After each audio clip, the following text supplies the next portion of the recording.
Hey, listeners, I have recently released my YouTube channel called The Light.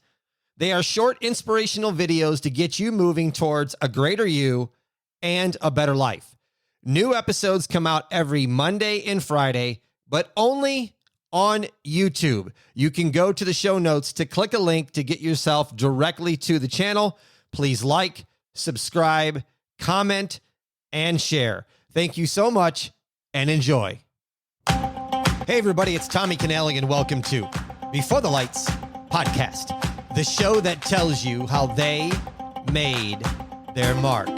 Today we have the son of Bill Haley, who was a rock and roll legend, the author of Crazy Man Crazy, the Bill Haley story. He is a businessman, musician, performer, and publisher. Please welcome to the show, Bill Haley Jr. Bill, welcome to Before the Lights. Hey, Tommy. Thanks for having me. Great to be here. I'm excited. You grew up in Pennsylvania, and I want to start off here at a very young age. At the age of 5, you had a pair of drumsticks and a cardboard box that kind of started your musical journey in a garage. Can you talk about that?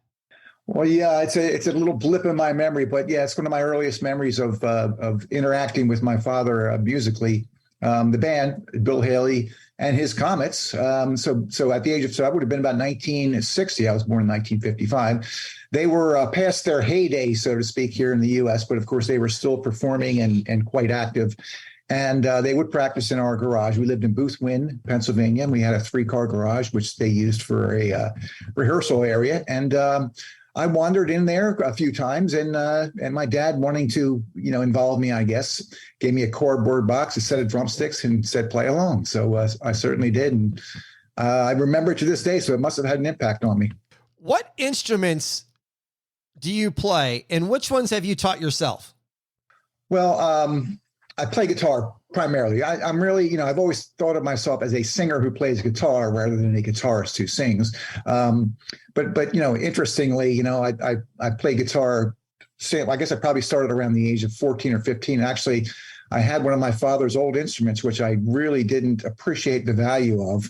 It was an old, big, thick-necked acoustic nylon string guitar. So that was my first attempt to learn to play. But then it was about 15. I think a friend of mine had a couple of guitars and we decided to learn guitar together. So basically I taught myself using those. I don't know if you're familiar with the music books that have just the chord diagrams. So I would get books of like Beatles and, things I was familiar with and just learn how to, work the chords and did it enough time until it sounded okay.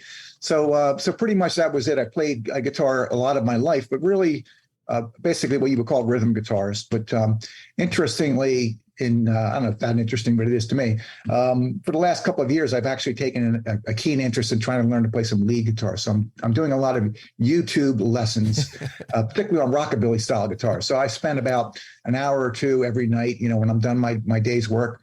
I sit down in front of the television and just kind of practice for a couple of hours each night. And slowly but surely, I'm getting better. I played a little piano throughout my life, but once again, it's just basically playing chords. So I wouldn't even be so bold as to call myself a pianist. I'm going to get back into your music career here and what you're doing these days. I want to start with your father and the book, Crazy Man Crazy, the Bill Haley story. Listeners, go to the show notes. I'm going to put a link to that as well into Bill's website. How much research did you do to write this biography? Oh, I did an incredible amount of research. I mean, this was really basically a 40-year project by the time it came to fruition. So it started out. So, I'm going to cut to the chase here quickly and then to set this up. So, my father basically abandoned our family. There's no pretty way to put it, and so coming to terms with that is really the spark that ignited my interest in learning as much as I could about my father. So as a journalism student at Temple University, I was given a project to write something biographical. And so I wrote about my father. So that's where the research started. Then it really never stopped, but probably, I'm going to say in the late 70s, early 80s, I took a really, I aspired to say, I'm going to turn this into a book. So I started conducting interviews and recording interviews. with my mother in particular, who was married to my father during that formative period from 1952 to 1962. And my father's business manager during those years too was available. So those two gave me dozens of hours of interviews. And then I went on and interviewed most of the musicians who played with my father during those early years. And then other, managers, business associates, so on and so forth. So probably about 20, 30 individuals I interviewed over the period. And then, of course, they conducted a lot of other research. And then I'm going to say in the late 1990s, maybe, I kind of got connected to a Yahoo discussion group called the Razor Bunnies, who were a small but very, very scholarly group of individuals who had an interest in my father's career, and interacted with them as well. And through that association, I learned a great deal as well, and was directed to a lot of other materials and research. And then listening to the music, of course. So it was just a long, long, long process. And then on the side, I became interested in performing my father's music. I avoided it most of my life because of the intimidation factor and so on and so forth. I mean, I enjoyed playing for fun, and I had a little garage band. But one thing led to another at a certain point, and we were given an opportunity to go into a recording studio where I recorded a CD of my original tunes, called it Bill Haley and the Satellites. CD was already here. It was called after one of the songs. So we did a CD release party, and the hosts of the party in a retail store asked me as a favor if I could perform some of my father's music. So I did a couple of his tunes and Rock Around the Clock. And one of the individuals there recorded a cell phone video, put it on YouTube. And I got a call from a booking agent who contacted me based in Florida, Wolfman Jack Productions, and said, if you can put together a band to do this professionally, I could get you some work. So I created a new band. I went out and found musicians who really specialized in, their slap bass techniques and the trash can style of Gene Krupa drumming and so on and so forth. And we started doing a lot of work and getting around. We actually had a tour of New Zealand in 2014, which was pretty phenomenal. But mostly we travel around the States. So through that, I kind of once again made additional contacts and continued, getting exposure. I played in the UK a couple of times at some of the festivals, and I ended up getting interviewed for one of those rockabilly magazines over there, and that led to getting a call from a literary agent who said, would you be interested in writing a book about your father? And I said, well, as a matter of fact, I have a 160,000 word manuscript I've been working on. So I sent that to him, and he liked it, but he saw that it needed some professional, work on it. So he paired me up with the gentleman who turned out to be my co-author in the book, Peter Benjaminson. And Peter, he's a writer out of New York City, and he's written a lot about Motown and a lot of the soul groups in the 60s. So Peter took my 160,000 words, and he chopped it down to the 80,000 that the publishers requested, and got the book published. So that came out in late 2019. So all that together led to my interest and the book was a long journey, maybe it's one of those lessons in don't give up, just persist. But it all worked out. So yeah, the book's out, and I'm very happy with it. And then it just kind of adds to what I'm doing in terms of trying to continue my father's legacy. Mm-hmm. So in the act that we do, Bill Haley Jr. and the Comets, we go out and we perform my father's music, but I tell a lot of stories in between the songs. And I do a little PowerPoint, a presentation of like 200 photos that runs simultaneous to the show. So the book is all part of the whole, tell the Bill Haley story effort on my part. Your father was credited with popularizing rock and roll in the early 50s. And I think that there's maybe some people out there that have a misconception that he was a one-hit wonder when he was far from that. Oh, that's so true. Yeah. My father really, he started out as a hillbilly and Western artist, what we now call country music. And that was really his first love. But he also aspired to become rich and famous. And he went one of a number of hillbilly bands, but in 1949, he got together with a couple of other hillbilly artists, and they formed a partnership and a band called the Saddlemen in 1949. And their ambition was to find a way to become popular, to sell records, and to get people dancing again. That was the big bands were gone, and that was kind of an aspiration of theirs.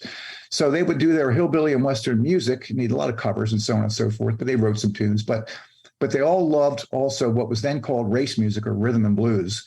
And I'm sure most of your listeners are aware, if they're aware of American history, that there was an ongoing race issue in this country for a long time, and this was all prior to the Civil Rights Acts of 1964. So back in those days, rhythm and blues or race music was not readily available to most white listeners. But my father was also a disc jockey on a radio station called WPWA in Chester, Pennsylvania. And not only, prior to that, through his travels around the country, he was exposed, and he was a big fan of it himself. He loved Ruth Brown and Big Joe Turner. But there was a show, 1 hour show on that radio program called Judge Rhythm's Court, hosted by a fellow by the name of Jim Reeves. And Jim would start off his show with a song called Rock the Joint by Jimmy Preston and his Prestonians.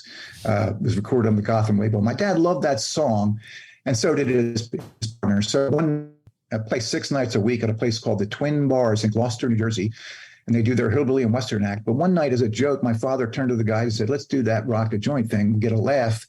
And lo and behold, instead of laughing, the audience, who were primarily sailors who were stationed at the Philadelphia Navy Yard and their girlfriends, they jumped out of their chairs and they danced and hooted and hollered. Instead of laughing, they loved it, and they would start requesting that. So that was kind of the beginning. This is the year 1950 of my father saying, "Hey, maybe there's something to this, a white hillbilly band playing rhythm and blues music." And so really, over the next 4 years, they really experimented. They would listen to, Count Basie records for the beat and listen and just try to figure out a way to combine these two sounds. And they took on a manager in 1952 who said, "Bill, if you're going to sell records, it's not going to be to the sailors, it's going to be to the teenagers." So he convinced my father and his bandmates to play high school record hops and assemblies for free. And they did 182 of those appearances in 1952, 53. And they would watch the kids, and when they saw the toes tap and the shoulders moving, they said, "Man, we got something here." So that's what they did. And they started putting out these records on this small label out of Philadelphia. First it was called Holiday, then it was called Essex Records. They would put out these records where they would do a hillbilly and Western tune on the A side. And on the B side, they would do an original, race record or rhythm and blues tune. And just, slowly but surely, they started cultivating a following. But in 1953, they were doing one of these high school shows at Eddystone High School, and they were putting the instruments in the car, and some of the kids came up to him. And my dad said, "Well, what do you guys think of our music?" And there was one kid in particular. Apparently, his brother was a beatnik or something, but he would snap his fingers and say, like, "Crazy, man, crazy." And I just struck my dad. He wrote that down on his hand with a ballpoint pen and went back to lunch. My mother was making lunch for him and a bass player. And he wrote a tune called "Crazy Man Crazy" about kids dancing and having a good time. And they recorded it the next day at Coastal Studios in New York City. And lo and behold, the record became a national hit. It was, so they had regional hits, in the Philadelphia, Baltimore area, but they hadn't had anything national. Well, "Crazy Man Crazy" went to number 13 in Cashbox, number 12 on Billboard, and it was covered by Ralph Martieri and his big band. And all of a sudden, they had a hit record of this sound that nobody really could describe, and it caught the attention of some of the major record labels, who at that time, Capitol, RCA, and Decca Records were the 3 major labels. And Decca Records in particular, the A&R man was Milt Gabler, who had been a producer of many jazz artists throughout the 30s, 40s. And he produced Louis Jordan and his Timpani Five, one of the most popular, rhythm and blues bands of the 40s. And Louis Jordan had left that label. So they were kind of looking for a replacement. So the timing was perfect. So they signed Bill Haley and the Comets to come in. And so April the 12th, 1954, this is 4 years after they started experimenting with this hybrid sound, they went into the first recording session at Decca, and Gabler, the first song he wanted them to record was something he owned a piece of. It was a song called 13 Women and Only One Man in Town. It was actually written by a member of the Timpani Five. So, the band hadn't heard of the tune, and they didn't read music. So it really took a while to figure it out and to work out an arrangement. And then, of course, back in those days, there were no overdubs and isolation booths. When you recorded, it was the entire band. You had to get it in one take. And if you screwed it up, you had to do it again. So it took 7 tries. They finally got it in the can. And then with 45 minutes left in the session, they said, okay, what are we going to put on the B-side? And so the band got to choose the B-side. So they had this song they had been messing around with called We're Gonna Rock Around the Clock. And so they knocked that off in 2 takes. 13 Women was released by Decca, and it charted at number 26, but then it fell off the charts and probably would have been a forgotten record. But a month later, they went back into Decca Studios and they recorded a cover of a song called Shake, Rattle, and Roll, which was a big hit for Joe Turner. It was written by Charles Calhoun. And that became a multi-million seller for the band in 1954. Sold 3 million copies. So it was, on the strength of that, Decca said, we got something with these guys. So they signed them, and they put out a few more records, and they were doing pretty well. But as it turns out, there was a 13-year-old kid in Beverly Hills, California, who was a big fan of the Saddlemen and then the Comets. And he bought 13 Women and didn't really like it much, but he flipped it over and he loved the B-side. So he played the heck out of that. And it just so happens that his father, an actor by the name of Glenn Ford, was starring in a movie that was being made called The Blackboard Jungle, based on a novel by Evan Hunter about juvenile delinquency in a Brooklyn high school. And when Richard Brooks, the director of the movie, was over at the Ford's house talking to Glenn Ford, he said, we're going to need a song or a record to put on the soundtrack of this movie that's going to be, quite controversial and shocking movie. And Glenn said, well, my son Peter's a big music fan. Let's go check out his record collection. So they went up there and they found Rock Around the Clock right on the top of the stack and picked up that and 2 other records, Joe Turner's Shake, Rattle, and Roll, and a song called All Night Long by the Joe Houston Orchestra. Took it back to the studio, or the movie studio, and played it for some people. And they all agreed Rock Around the Clock would be perfect. So they ended up putting it on the soundtrack of The Blackboard Jungle, which was released in March of 1955, 11 months after it was recorded and almost forgotten. And when that movie came out, the kids just went crazy for that record. They ran out and started requesting it on the radio and asking for it in the record stores. So Decca re-released it as the A-side. And by July, 5 months later, or whatever it is, math is 6 months, it was the first number 1 record in rock and roll history. But it was not yet called rock and roll. The label described it as a foxtrot with vocal chorus. So that was the kind of the demarcation point where this new phenomena that would come to be called rock and roll started. Now, Alan Freed had been around, and he'd been playing, race records on his radio show in WINS in New York City, and before that in Cleveland. And my father later claimed that Alan Freed coined the term rock and roll based on the lyrics of a record tune my father wrote in 1952 called Rock a Beat and Boogie. It starts out rock, rock, rock, everybody, roll, roll, roll, everybody. But the phenomena of rock and roll, people say, well, did your father invent rock and roll?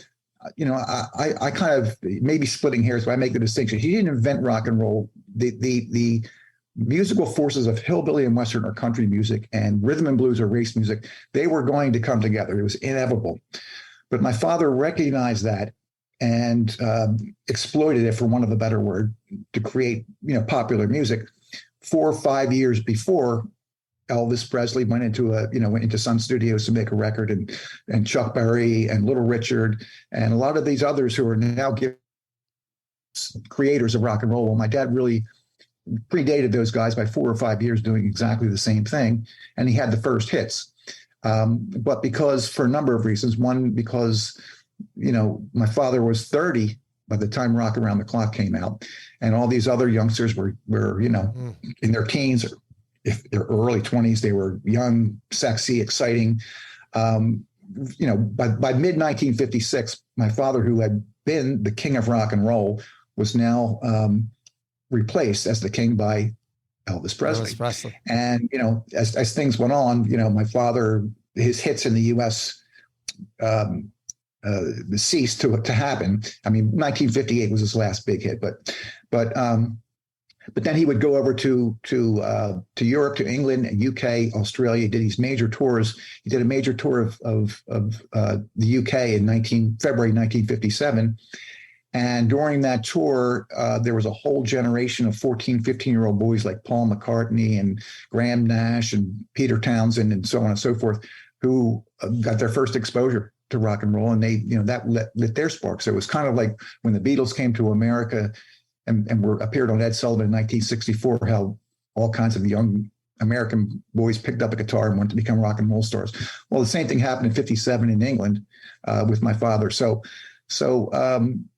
to say he was a flash in the pan or a one-hit wonder is not really accurate. He probably had 40 hits, 40 top 40 hits. And of course, Rock Around the Clock is still the third best-selling single of all time. And he had several other multi-million sellers. So not only did he have a number of hits, but he really was extremely influential in terms of creating opportunities for the other rock and roll pioneers. And also influencing a whole generation of English musicians who would start bands like the Beatles and the Who and so on and so forth. So yeah, and I think one other final point I'll put on that is this. Because it was all brand new and experimental, my father, as I mentioned, was a hillbilly and Western or country artist, and he was playing rhythm and blues tunes. But during the process, his band also evolved and his sound also evolved. And when he went into the recording studio, they used a jazz drummer, Billy Gusak, who was a big band drummer. They brought in saxophone players who were jazz players and guitar players who were jazz players. So my dad's sound was really a hybrid of three forms, including jazz. That's not true of all the other rock and roll pioneers. Most of them were basically in one form or another, a West or country people doing rhythm and blues or rhythm and blues doing country. But the whole, that jazz sound with the sax and all was absent from all those others. So my father's sound was not quite like, the rockabilly sound and what became the predominant, sound of rock and roll in those years.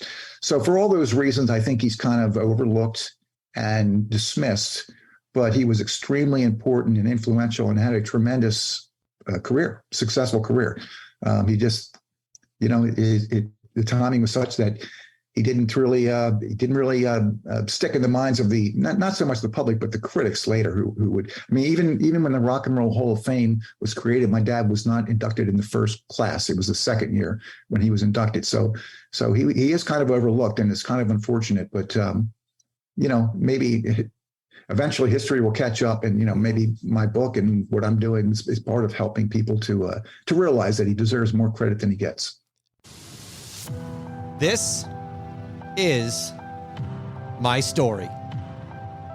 No symptoms to being diagnosed with colon cancer, which led to 4 surgeries and a 50-50 survival rate. It then spread to my liver, in which only 3% are caught in time. Now, a 1% chance it ever comes back. And I'm on the road to inspiring everyone, because you have 3 choices: live, die, or fight. Bernie Siegel said, no matter what the statistics say, there's always a way. To book me, Tommy Canale, to speak to your event or group, go to TommyCanale.com. That's TommyCanale.com. And get ready to be inspired to inspire others, because you're one day away from changing your life. Click the link in the show notes. Is one of the more surprising facts, possibly, as you're spreading the word about your father, is that he passed at an age of 55. Do people think that he was much older when he passed? I mean, I know he had a terrible addiction problem with alcohol and fought that, but it's just the simple fact when you say he passed away at 55, does that open people's eyes? Yeah, I think that's that's part of it.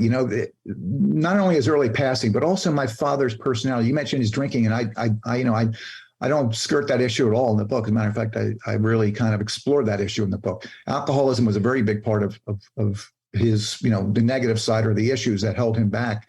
And also he was by nature a kind of a socially awkward, shy individual. He was blind in his left eye from the age of 4. That was part of it. And I think part of it too was just his personality. He just kind of was an introvert. And it was really difficult for other band members and managers to get him to do, interviews and go to press parties and to play the game that you play, as when you're trying to cultivate, a following and fame. So he kind of resisted that, didn't really cooperate with that much. He was very private. And he had his demons with alcohol, and no sugarcoating it. He really mistreated our family and a previous family. He actually ended up with 3 different families. But in 1962, when his fame here in the United States was waning,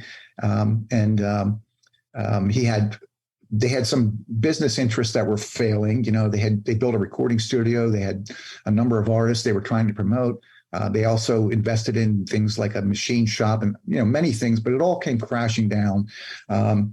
They had some bookkeeping issues, so there were unpaid payroll taxes, and the IRS was hounding him for that. So that and the drinking, which really didn't start until that 1957 UK tour, but by 1962 had really taken its grip on him. So all those things led to a decision on his part to basically flee to Mexico. And he didn't look back. He didn't financially support our family or keep in touch. So there's a lot of those heavy things in the background, I think all contributed to the negative karma, I guess, that followed him around, for want of a better word. So in addition to the drinking, he was also a very heavy smoker. And now I did get back in touch with my dad the last year and a half of his life. And it was really many, dozens, scores, if not hundreds of late night telephone calls, mostly of him rambling, being inebriated. So it was more like monologues. But I did get to know him somewhat then. And I can say that he was deeply troubled, and he was having marriage issues with his third wife, where he had 3 children with his third wife. And so he was actually like living in a pool house behind the house. So he's kind of, estranged from his third wife, and it was really, really troubled him. And the day before he died, he called me, and I'm sure he called my other brothers and other people. And he was very, very distraught. He was pleading with me to call his third wife and to help get him back together. And so I think all 3 of those factors, the health issues related to drinking and smoking, and his isolation and his psychological state, he was very, very upset, all contributed to his early death, which was very, very tragic. But unfortunately, it's not uncommon. I mean, Elvis died in his 40s, I think. And there are many, many stories of famous people who died at an early age. So I guess he fits that stereotype quite well. Did he start working on his own autobiography to put into a book? And if so, were you able to get your hands on that to write yours?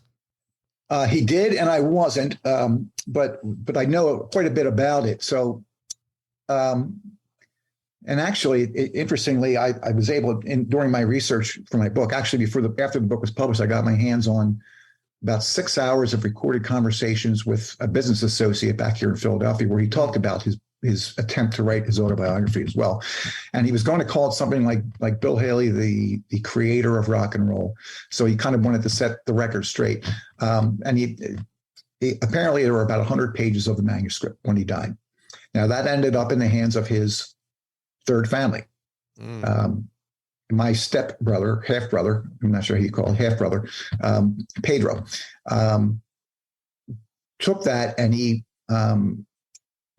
asked his old college professor and another individual who's one of those I mentioned earlier, the Yahoo discussion group called the Razor Bunnies, the Haley experts. Well, one of those gentlemen named Chris Gardner. So Pedro asked Chris Gardner and his ex-professor to take that 100-page manuscript and try to finish it and make it into a book. So they did. And I know Chris quite well, and we converse. And Chris often will, contact me to ask me detailed questions about this or that. But because of a NDA, non-disclosure agreement, he cannot share the actual manuscript with me. But I think I have a good feel for what's in there and what's not, what's missing. So at this point, I think they're still looking for a publisher for that, and I really don't know the status of it. But apparently, they're having difficulty finding a publisher picking that up. Now, I'm going to say this too, and I'm speculating here, but one of my father's issues was he would often exaggerate things, and he would just tell different versions of different stories. So you really have to kind of pick through what's really true, what's not, and I suspect that's part of the issue too with the book. And I know Chris Gardner is very scholarly and has a lot of integrity. So I think a lot of what he did was to try to pick out what, out of those 100 pages, what's actually factual and what isn't, and try to straighten that out. So I imagine that that's part of the issue too, that it's kind of a bit of a labor to kind of pick through what's what with all that, and to make it digestible and entertaining. So, maybe one day it will emerge. Hopefully it will, and I'll get to read it. But at this point, I have not actually seen the manuscript. You had mentioned earlier that you now have a 5-piece combo band that performs songs from the 50s and 60s named Bill Haley Jr. and the Comets. How difficult was it for you to get the name the Comets to put on this band that your father had? Well, I guess I was kind of fortunate because in the 1980s, Dick Clark did I guess it was maybe a 50-year tribute to Rock Around the Clock. Maybe it was a TV thing. I'm not quite sure exactly what it was, but he got together many of the original members of my father's band, the Saddlemen and Comets, the very first band. And that apparently was so successful that they decided to stay together and go out and start touring. So they did, and they called themselves Bill Haley's Original Comets.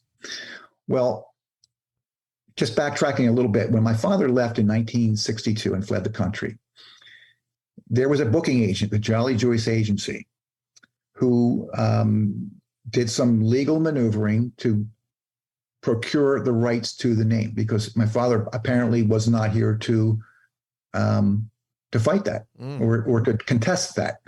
So he ended up with the legal rights. So he put together a series of bands called Bill Haley's Comets and made a lot of money, even though none of them played with my father for more than 15 minutes. But when the original Comets started touring, they were sued by that entity. And there was a legal battle. And the long and short of it was that the ruling was something to the effect, I can't say specific, something to the effect that because not only were there those two bands, there was another band in Germany trying to do this, and they called themselves the New Comets or something. The original Comets, New Comets, Bill Haley's Comets. So apparently the judge's ruling was that Comets is a generic name for a style of music, something along those lines. So when I started my band and called it Bill Haley Jr. and the Comets, and I did a search for the legal, who owns what, there was really nobody who had kept up the fees to maintain the legal, rights to it or something. So, nobody contested my use of the name or protested it. And so we just went with it. And that's the way it is now to this day. Listeners, go to the show notes and click on Bill Haley Jr. and the Comets to go to the website. One thing I do want to touch on, January of 2015, you guys performed at the Winter Dance Party at Surf Ballroom. You were on the same lineup as Tommy Alsop, who played with Buddy Holly, who tragically died the night that the music died. What was it like for you going to play at Surf Ballroom? I was recently there to tour it, and the place is phenomenal. I just wanted to get your thoughts on playing there. Well, and actually, we're going to be there again in 2023. We're scheduled in February, Nice. so we'll be back there. Well, yeah, we'll be back there. So what's there now is not the original building. I'm not sure if it burned down or what happened. So I think it's on the same spot or right near it. But it's very cool. They made it basically a mini museum as well. You've been there, you've seen it, right? Mm-hmm. They have tons of photographs and so on and so forth. So yeah, very, very cool, obviously. And we met Tommy. And Tommy had his coin flip story. I'm sure you've heard that story, yep. Right? And I guess someone else tells it, Waylon Jennings or somebody tells a different version of the story, but they were both there. I don't know who's who or who's what, but basically, and it's not just there, that's very cool.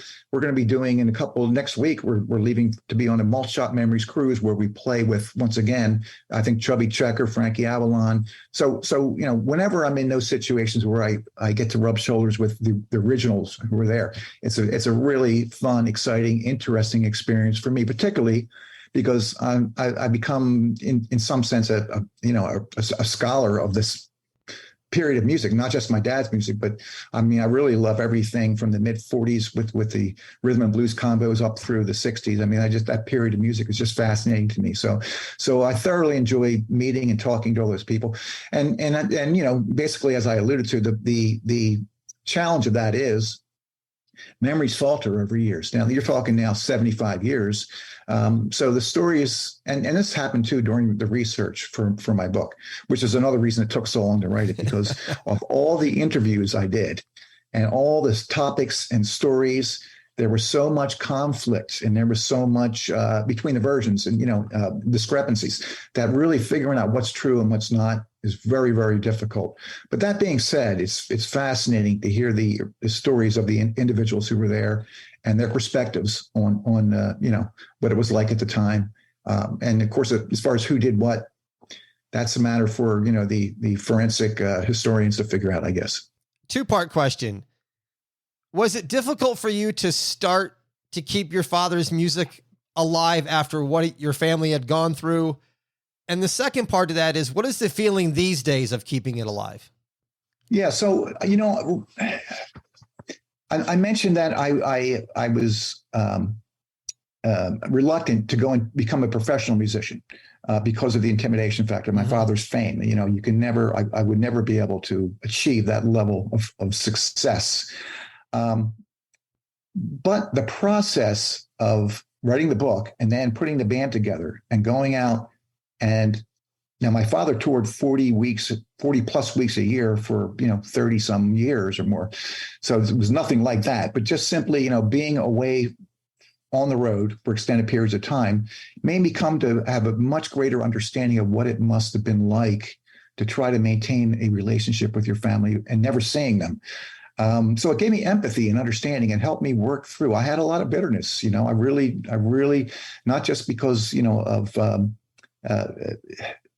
the abandonment issues, but just, the whole, it was difficult for me as a child growing up, having constantly being, because I have my father's name. And of course, it was a lot closer to when it happened when I was young. Everywhere I went, every time I met somebody, I was always asked, Bill Haley, was your dad, and you must have had a great life. What was that? The expectation was I had a wonderful life. My father was rich, but none of that was true. We lived in poverty when he left it. We really had to scrape, and it was a difficult life. So there were, and then of course, the emotional abandonment was just as difficult. People assumed I had a relationship with my father, and I didn't. I barely knew him as a child. He was, I got to play drums on the cardboard box, but that was, that was rare. That wasn't common. And I would see him on holidays and whatnot, but there was no real father-son relationship then. And until I got to, once again, reconnect in 1979, there was nothing. So it was all very, very difficult and it left a lot of negative feelings toward my father, that I had to work through. So the process of writing the book and then especially putting this band together and performing the music, getting the experience of touring, but not only touring, but performing and then meeting the audience after each show and seeing the joy on people's faces that this music brought to them and hearing them tell me how much they loved my father's music and where they were when they first heard Rock Around the Clock and, when they saw my father perform. the amount of love and joy that came from that to me vicariously was extremely healing and cathartic. So it now it's a full 360. I think maybe you never can fully let go of things like this, but I really feel I've really done a 180, and I really have a lot of empathy and understanding for my father, and forgive, those the feelings of abandonment, because I understand there's something much bigger than myself involved here. And my father, I'm sure he regretted it. And that may even been part of his troubled life that he led, emotionally troubled life, his guilt over abandoning our family and his first family, where he had 2 children as well. So to answer your question, it's all been very, very helpful for me to really work through any lingering negativity. And now it's really just appreciation and admiration. I mean, I always admired him and respected him for what he accomplished professionally, but I really had to come to terms with his personal shortcomings. But I've been able to do that as well. So yeah, it's been a long journey, but I guess that's what life's about, right? You're challenged, and I know a little bit about your story, Tommy. I read up a bit on you and your health issues, and so I admire you too for that. So the same kind of thing, challenge is difficult, but in some ways, the process of coming through that challenge, if we can get through it, makes us better people in the end. Agree. What's your favorite song of your father's to perform? Well, I won't say one song in particular, but I'll say this. There was a period before Rock Around the Clock where they did a number of records on the Essex label out of Philadelphia.